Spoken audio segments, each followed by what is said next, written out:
This show is brought to you by Safety FM.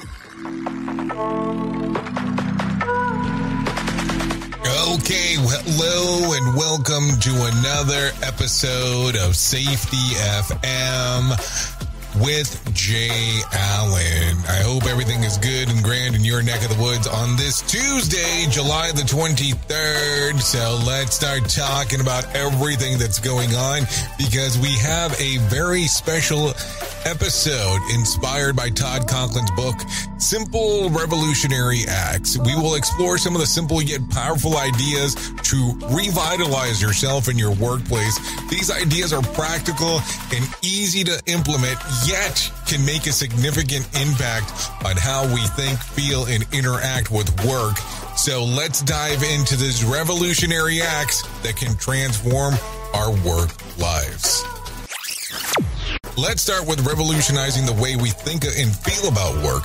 First act is always to choose positive solutions. Now, this might sound simple, but incredibly powerful. When given two options, always pick the one that's the most positive. The mindset that can lead to forward to moving direction in every workplace interaction, starting with yes, can create momentum that leads into better outcomes. For example, instead of saying, we can do this because we don't have enough resources, try saying, yes, we can do this if we have the right resources. It's about framing your thoughts positively. Next, let's talk about kindness. Imagine a workplace where everyone concisely tries to build the self-esteem of every person they encounter. This might seem as a small act, but if we can do this, it can have a huge impact into you and your organization. For instance, taking a moment to thank a colleague for their hard work or offering the kind words during a stressful day can boost morale and improve relationship. Kindness can truly be revolutionary act in today's workplace where stress and pressure often dominate. Now, let's focus on interaction with others. One of the key points from Todd's book is that everything in your workplace happens through conversation. By realizing the importance of simple acts of talking and listening, you can create significant changes in the workplace. Effective communication is the cornerstone of successful and happy workplaces. Think about the last time you had a meaningful conversation with a colleague. How did it make you feel? How did it impact the work? And conversations built through trust, understanding, and cooperation. Another important act is to perceive more about the world and the people you are working with than perceive about you. This means paying attention to nonverbal cues and body language. For example, noticing a colleague's body language during a meeting can give you insights into their thoughts and feelings. Are they leaning in, showing interest, or crossing their arms, indicating discomfort?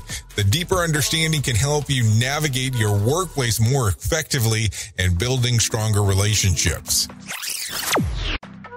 Moving on, how we can manage our work, Todd suggests being courageous. Sometimes you need to pretend to be brave until you actually feel brave. This might sound strange, but it works. For example, if you're nervous about presenting in a meeting, act like you're confident.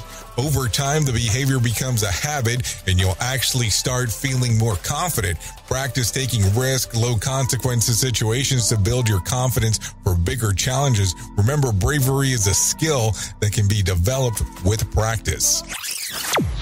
Another critical point is to decide what you want and then make a plan. Think about where you want to end up, work backwards to create your plan. Strategic thinking can help navigate your career and personal growth more effectively. For instance, if you have a goal is to become a team leader, think about the skills and experience that you need to get there. Then start taking the steps towards acquiring the skills and experience. This is clarity and directions are invaluable. Think about that. Let's talk about managing our bosses. Aggressively managing your boss' expectation of your behavior, performance, and worldview can give you much control over you on how you manage or being managed. Set clear expectations and communicate openly to create a more effective working relationship. For example, if you need some time to complete a project, communicate this early rather than waiting until your deadline. Proactive communication helps manage expectations and reduces stress.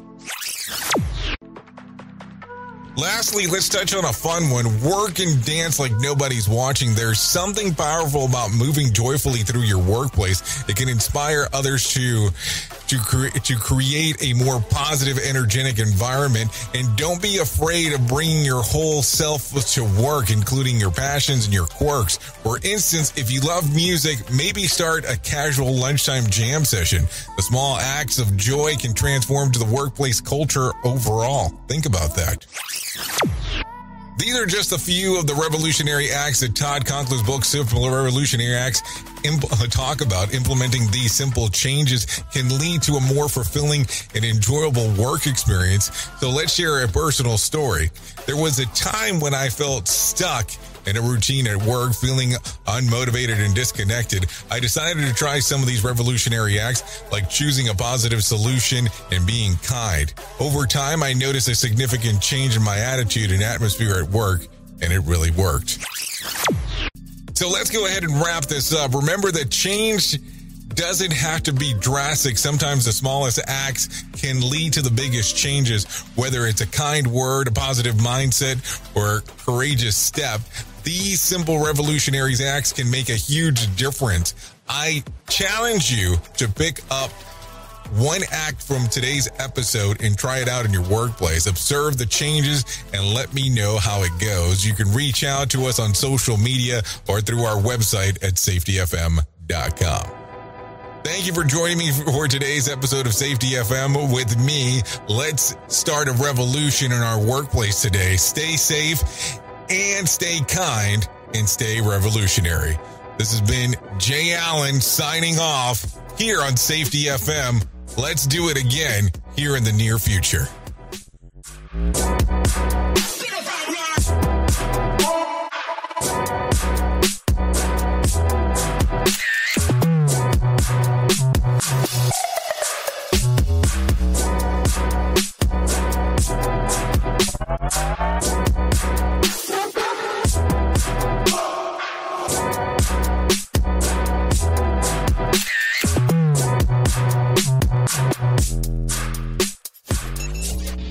The views and opinions expressed on this podcast are those of the host and its guest and do not necessarily reflect the official policy or position of the company. Examples of analysis discussed within this podcast are only examples. They should not be utilized in the real world as the only solution available, as they are based only on very limited and dated open source information. Assumptions made within this analysis are not reflective of the position of the company.